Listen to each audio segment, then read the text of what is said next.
Now, I'll be honest, when it comes to pre-op evaluations, I feel like it falls into one of two buckets.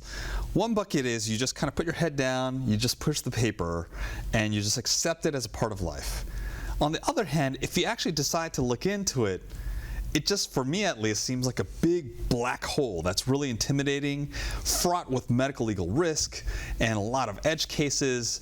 And how do you make sense of all of that stuff? It hurts my brain to think about it.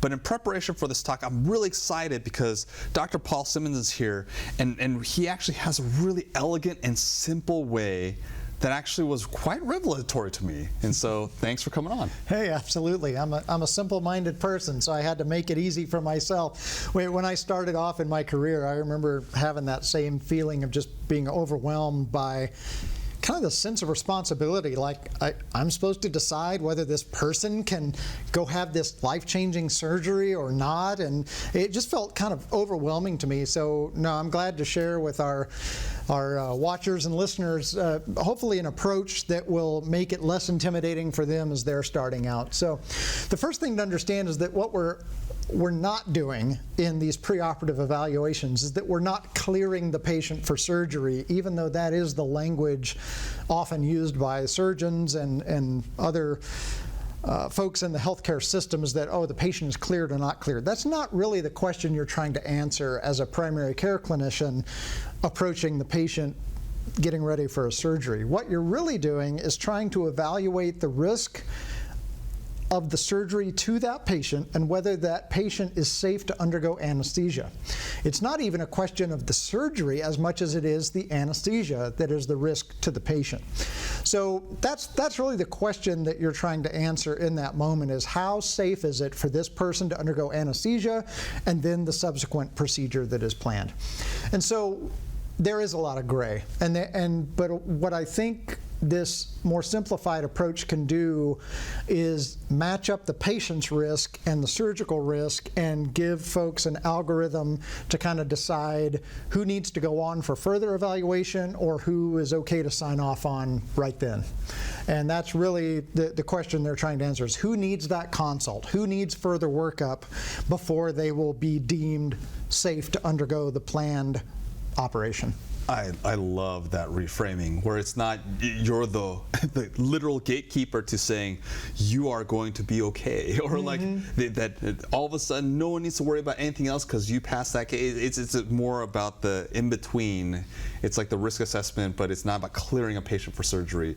You're trying to figure out who actually needs a consult. Yes. Yes. So, okay, well, let's also try and take a practical approach to like what the pre-op evaluation looks like. And I'm wondering, like, how do you actually start framing that too? Well, the good news right off the bat is that most otherwise healthy people are at pretty low risk for any complication from surgery. So, you know, if you have a younger or healthier older person coming in, they're going to do okay. And so those are not these edge and worrisome cases that we're having to kind of stress over a lot of the time. Most healthy people do just fine with surgery, and bad outcomes are rare. So what we're going to kind of look at today is kind of the three-pronged approach of answering this question: from a cardiac perspective, so a cardiac pre-op evaluation; a pulmonary perspective, which is actually kind of simpler in a way than the cardiac perspective, so cardiac, pulmonary, and then the infection risk to particular patients. Sounds good. So, like, before we dive into each of those subcomponents, I'm curious to know holistically, like taking a big step back, what are the general things that you're looking for and documenting before we actually dive into the particulars of each of those sections? Well, as with all of medicine, you know, the biggest part of your evaluation is your history and your physical exam, really having a thorough understanding of where that patient is health-wise before you send them off to the operating room. You want to document very clearly and thoroughly your entire cardiac exam, so any cardiac murmurs, especially worrisome ones, loud murmurs, new murmurs, or diastolic murmurs are kind of the three big bad buckets that you want to make sure they don't have.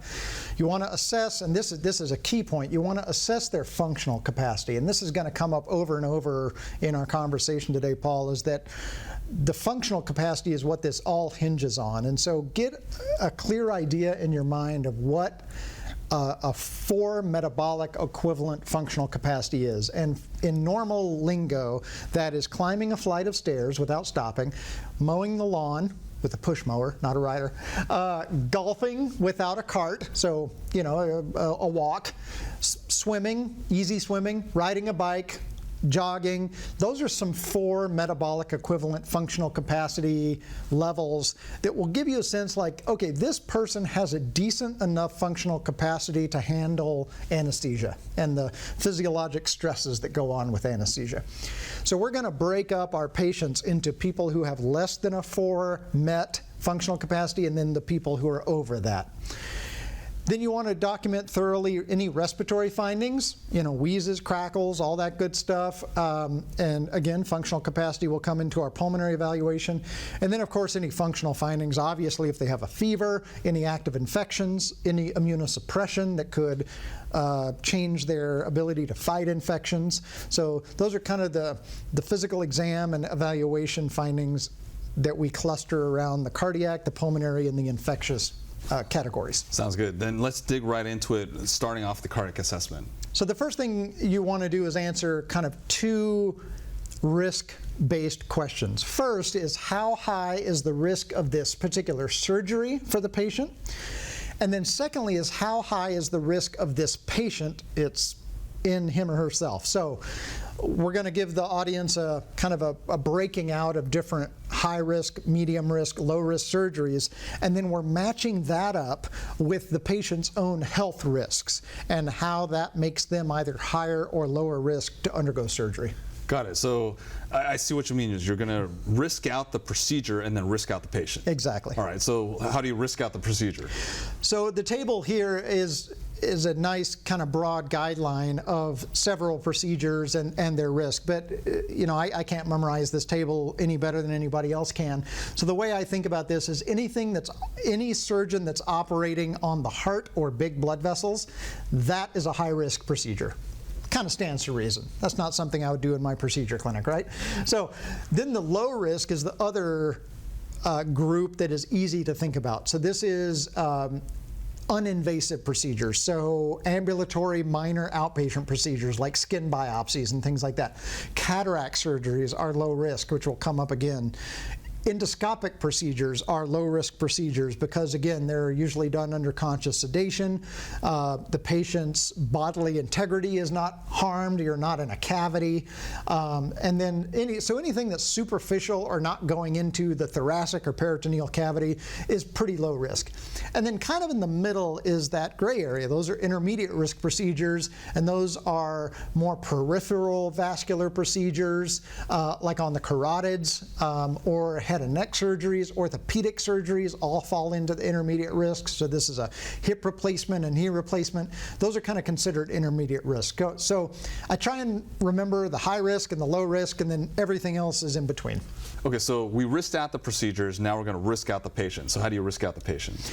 So, and again, just to stay clear on what we're talking about right now is the cardiac risk to the patient, and there's a nice specific tool to answer this question, and it's called the Revised Cardiac Risk Index, or the RCRI.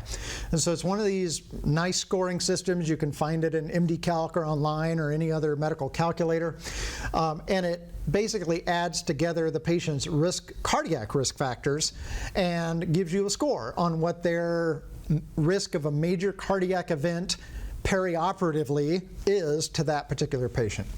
Got it. And with regard to just kind of putting it all together, I think this was the revelatory moment for me, why I just thought that this was so elegant. And I would love for you to, I feel like this is the take-home slide that I'll keep in my pocket, take picture forever, because it made it so simple.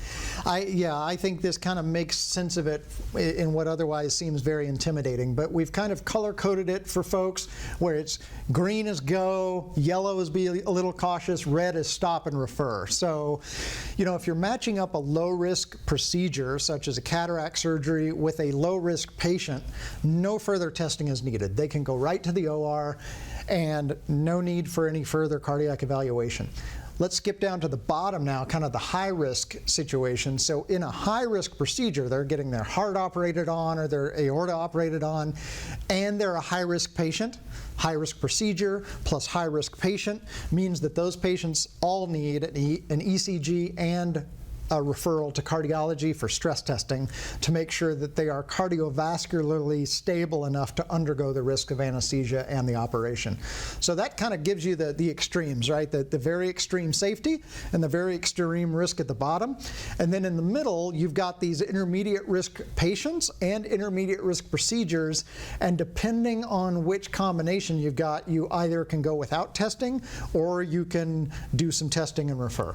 Okay, so I think that if I'm hearing correctly, and it's clinically intuitive, at least extremes, when you talk about low-risk procedure and a low-risk patient, and this is cardiac risk, so I just have to keep that in mind, then no testing as far as cardiac assessment goes. And then on the other side of that spectrum, I think it's high-risk, any high-risk procedure or any high-risk patient. So if it's a RCRI that's really high, it doesn't matter what procedure. Vice versa, if it's a high-risk procedure, it doesn't matter what the RCRI is. Those are the areas where you really got to kind of put a hard stop and think carefully about. More likely than not, you're going to get the referral and the ECG. That's right. And then everything in between, that's the gray zone where, like, I think that different tools and different risk stratification things come into play where it's a little bit more gray. Practice variations might exist, or recommendations might exist where, okay, well, you just think about it and follow whatever the procedure or protocol for where you're practicing is. Is that fair? Yes, and that's a good time to have a conversation with the surgeon about that particular patient. Got it. Yep. And just to frame all of this too, I think it's also important because this is also assuming at least 4 METs. Yes, 4 METs or more. So that's where you really have to have a firm grasp on what that means. Got it. Okay. So why don't we try it out? Okay, we're gonna toss you a couple of cases here and see if you're no longer terrified by these pre-op evaluations. So let's start off with this case. It's a generally healthy person. Say they're in their 70s, but they walk 2 miles a day, they clean their house by themselves, they mow their lawn with a push mower, and they're undergoing a cataract operation. And you get paperwork from the ophthalmologist that says, I need you to evaluate this patient preoperatively for me. So how would you think that through? Okay, so I'm going to start with the risk of the procedure. You said cataract, and so that is already low risk, if I remember correctly.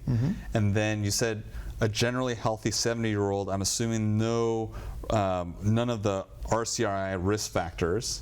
So if it's assuming that, so it's RCRI of 0 and low risk, then that should be no testing. That's right. So no labs, no EKG, no stress testing, you're done. It gives me pause because it's like 70 years old. But that makes sense. Yeah. The model makes sense. Okay. So the second case is a stable but chronically ill pre-endoscopy patient. So this person's undergoing, say, a screening colonoscopy, and they're due for just their regular screening colonoscopy, but they have COPD that is well controlled, hypertension that's well controlled, and insulin-dependent type 2 diabetes mellitus. So they have some chronic illness, and they're undergoing this endoscopy. So how would you think through that? Okay, so cardiac risk assessment, endoscopy is low risk procedure, and then my body's screaming. It's like COPD and hypertension and diabetes. But if you look at the RCRI, I think that's just the diabetes. So it's an RCRI of 1. Right. And so if it's RCRI of 1 with a low risk procedure, then no testing. That's right. That's right. Okay. Easy to follow, just needs a little time to digest. So finally, I'm going to give you a chronically ill patient who cannot walk up a flight of steps, can't mow their own yard, can't clean their own house without getting super winded, stable angina that goes away with a nitro every time they take a nitro, but it gets rid of it, and they have compensated heart failure. So this is a sicker person, and I'll just start with that. What do you think about this patient? You didn't even mention a procedure, so It got me worried. but from the risk of the patient, the stable angina, I think that's a point. And then the heart failure, even if it's compensated, it's heart failure, so that's another point. But then you said MET's less than 4, and so like that fell out of that entire framework. Right. And so that means that, I mean, you could classify it as RCRI of 2 or more, but like it doesn't even fall into place. So like at least using this framework, it doesn't matter what procedure, they still need to get the EKG and consider a referral strongly. Right. So this person is so chronically ill and has such a low functional capacity that even if this was a cataract procedure, not cardiac, cataract procedure or an endoscopy, I would strongly consider some testing because this person is so frail and fragile. That makes a lot of sense. Yeah. It does make sense. I think that it's just like there's like some tension push-pull where it's like that second case where it's like chronically ill, but they're controlled, and it's not actually all those cardiac risk factors, if you will, on the RCRI thing. And it's like you match it up. The last case, that third one, I think is fairly intuitive because they were really sick. And so, yeah, just everything says, yeah, I would test that person. But that simplifies it a lot. Okay, so let's say let's start with the EKG. So like if I'm going to get that electrocardiogram, I got it. Now what am I looking for? There's a bunch of squiggly lines on it. So what you're looking for on the EKG is any significant arrhythmia. And what I mean by that would be AFib, especially AFib with RVR, but AFib you want to know about. You want to know about any higher degree heart blocks. So, Mobitz 2 second degree or higher, third degree heart blocks, obviously. So any significant arrhythmias like that. You want to know about any interval abnormalities like heart blocks. And then anything obviously that looks like ischemia or an infarct that you didn't know they had, that could definitely change your risk stratification with that person's cardiac assessment.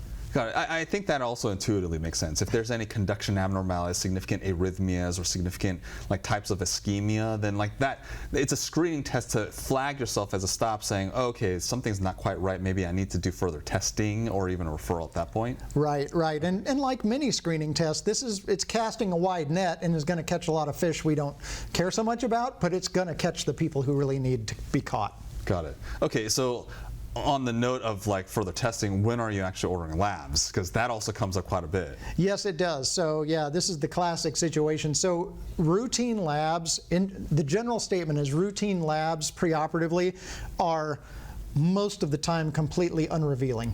And so we have some good guidelines from some of our specialty friends that, like the American Society of Clinical Pathologists, the lab people who know about lab testing, say that we should avoid routine preoperative testing for low-risk surgeries without a clear clinical indication. So I wouldn't say you should never get labs preoperatively, but ask yourself, why am I getting this lab? Do I really think the patient has chronic kidney disease that I don't know about, or that their potassium is 2? I mean, be testing for something when you're getting that test. Yeah, that makes sense. When you get the test, you should know what you're ordering that test for. What are you screening for?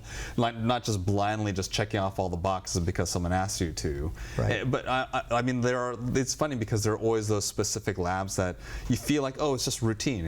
Even in common parlance, like, right. say, oh, just get the basic labs. I don't even know what that means, but like what are like some thoughts? Are there any other guidelines about that? For sure. So even the anesthesiologist, who again, that's who we are preparing these patients for, are our anesthesiology friends. So even the American Society of Anesthesiology says don't obtain, quote, baseline or basic lab studies in patients without significant systemic disease. So if and the ASA, the anesthesiology group, has these classes that you can look up for kind of how healthy people are to undergo surgery. So if they're ASA class 1 or 2, you don't need routine labs for low-risk surgeries, that group of low risk we've been talking about. Specifically, the ones they pick on are CBC, CMPs, BMPs, coags.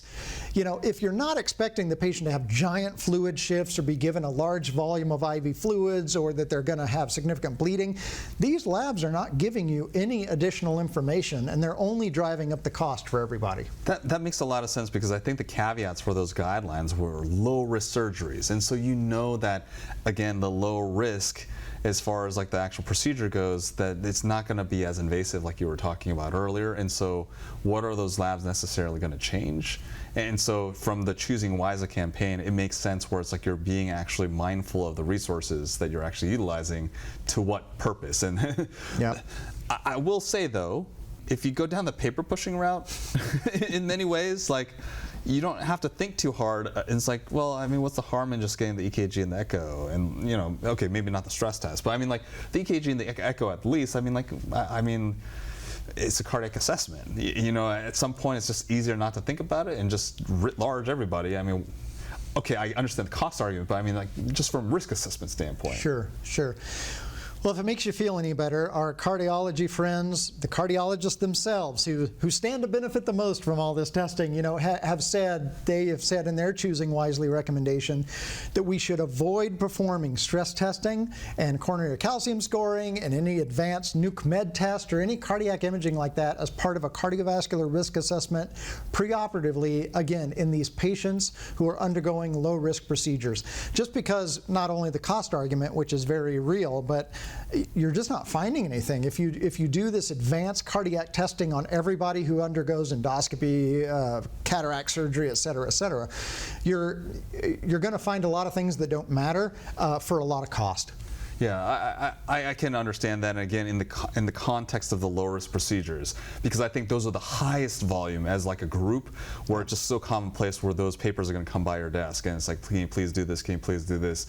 And it's like at some point, it's like, 50? Really, you want 50 echoes? Certainly, I mean, I'm sure the echo techs are going to be like, sure, job security.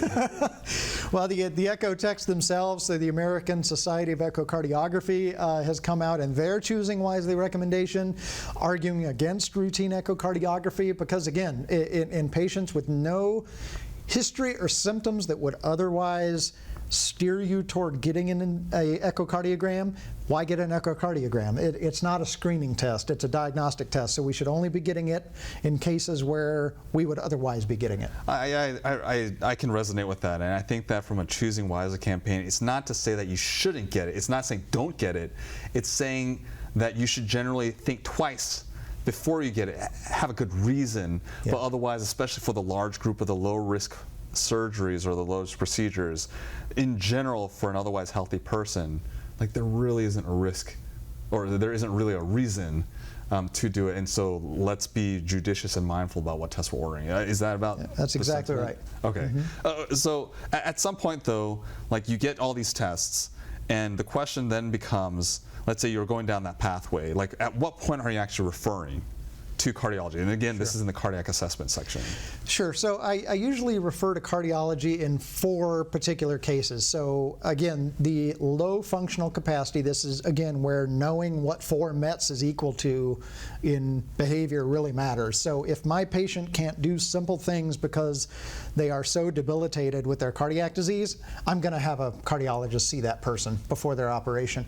Also, if they have a personal history of a prior heart attack or known, stable angina, unstable angina, any coronary artery disease that I know is there, it's probably good to get the blessing of a cardiologist before the operation. If I examine them, take a history and do my exam, and they have some new murmur or they have an abnormal cardiac exam in some way that I'm like, I don't know what's going on here, I would have a cardiologist see that person. And then lastly, that abnormal ECG, a high degree heart block or an arrhythmia that I didn't expect, that's a great reason to get a cardiologist involved. Awesome, love it. So that's the cardiac assessment. I think that's the bulk of like the majority of the questions that come around, but let's round it out because the pulmonary assessment is next.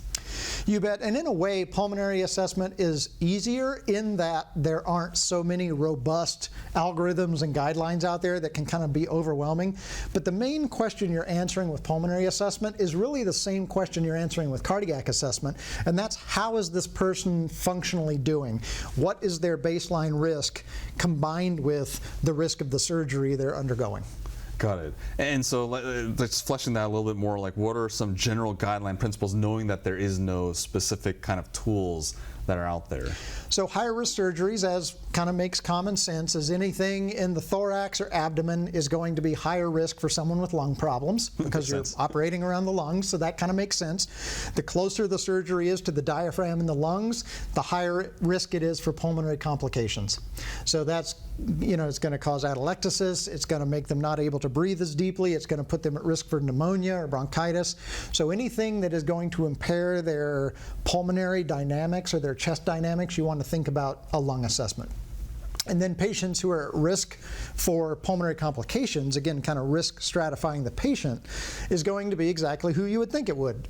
People with chronic cough, dyspnea, smokers, of course, any history of underlying lung disease or obesity, because people who are obese have a harder, more restrictive pattern to their breathing, so that puts them at more risk for pulmonary complications. I see what you mean. I mean, like it's similar to the cardiac assessment because what you're doing is risking out the procedure, but the procedure is more about how it affects the lung dynamics. So like the intrathoracic, intra-abdominal, I mean, those are the areas that will affect the lung dynamics, and so those are higher risk. And then from the risk of patient, I mean, underlying pulmonary related or related issues. That makes sense. Exactly. But from a testing perspective, it's not as simple as getting an EKG. No. There are two main tests we think about when we're doing a pulmonary assessment before an operation, and that's, do they need PFTs, do they need pulmonary function tests, and do they need a chest x-ray? The PFTs, we don't routinely get PFTs. If you have office spirometry available, you could certainly consider office spirometry, but again, the functional capacity of the patient is going to tell you as much preoperatively as pulmonary function test will, because we're not trying to suss out asthma versus COPD. We're trying to figure out where is this person's pulmonary capacity at and how is that going to interact with anesthesia. So function matters more than the FEV1 numbers and all the curves you get with pulmonary function testing. So generally just asking a good history is going to give you what you need. And then secondly, a chest x-ray, again, not usually very helpful if their lung exam is normal, but in a patient who does not have a normal lung exam, or they have known blebs on their lungs or some known pulmonary abnormality, or if they're older and they're going to undergo a high-risk procedure, a chest x-ray is not, nobody's going to blame you for that. Just getting a chest x-ray, making sure the lungs look good, that they don't have any hidden pneumonias or infiltrates, that would be reasonable. That makes sense. And just to clarify a little bit, when you say function matters more than numbers, you mean like the METs? The METs, yes. So that's a real practical assessment versus like trying to figure out, is this a restrictive or obstructive or whatever process? Exactly. If they can mow their lawn with a push lawnmower and walk a flight of steps, that tells you everything you need to know, and PFTs aren't going to add much. Got it. Okay. So then the last part is infection assessment. What are you thinking around there? So the main question we're trying to answer with infection assessment preoperatively is are we going to give this person endocarditis or not? So that's really what we obviously don't want to do. So infective endocarditis is the main concern.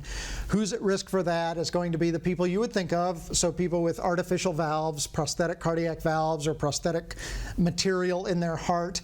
If they've had, of course, as in all of medicine, the best predictor of the future is the past. So any previous history of infective endocarditis, any congenital heart disease, any cardiac transplant recipients. So basically people with an abnormal cardiac history that puts them at higher risk of valve infection, you got to worry about those people. Now, flipping to the negative side of this, who do you not need to worry about is GU or GI procedures. So bladder instrumentation, cystoscopy, prostate surgeries generally, and then GI endoscopy procedures are very, very low risk for endocarditis, and then vaginal or C-sections are not going to be endocarditis risks. All right, so if I'm understanding this, like when we're talking about infection assessment, you're trying to assess the need for antibiotics perioperatively. And so obviously if a person has an active infection, that's one thing, but really for this infection assessment, it's more about, well, in this case it's infective endocarditis, more specifically, like which patients need prophylaxis antibiotics. Exactly. Yeah, we're not talking about the septic joint that's going in to get cleaned out. I mean, they're already infected. Yeah. But we're trying to just prevent endocarditis in folks who may be at high risk for it. And are there any guidelines that talk about like that whole GU-GI kind of thing, and antibiotic prophylaxis not necessary for those kind of procedures? Yeah, so the American College of Cardiology in 2020 came out with a pretty clear guideline saying that prophylactic antibiotics are reasonable in patients at high risk for having endocarditis. And these are the groups we just talked about. Those are prosthetic valves or congenital heart malformations and so on, or a history of endocarditis. But there is no evidence that we need to prescribe antibiotic prophylaxis for gastrointestinal procedures or genitourinary procedures, like we already mentioned. So they just came out with that very clear guideline in 2020, kind of backing up what we had already said. So, I mean, that makes a lot of sense, but let me ask another question, because this one frequently comes up, and I'm curious to hear your thoughts on this, which is the timing of the pre-op visit and the timing of the labs. Like, is there an expiration or like a science to this? No.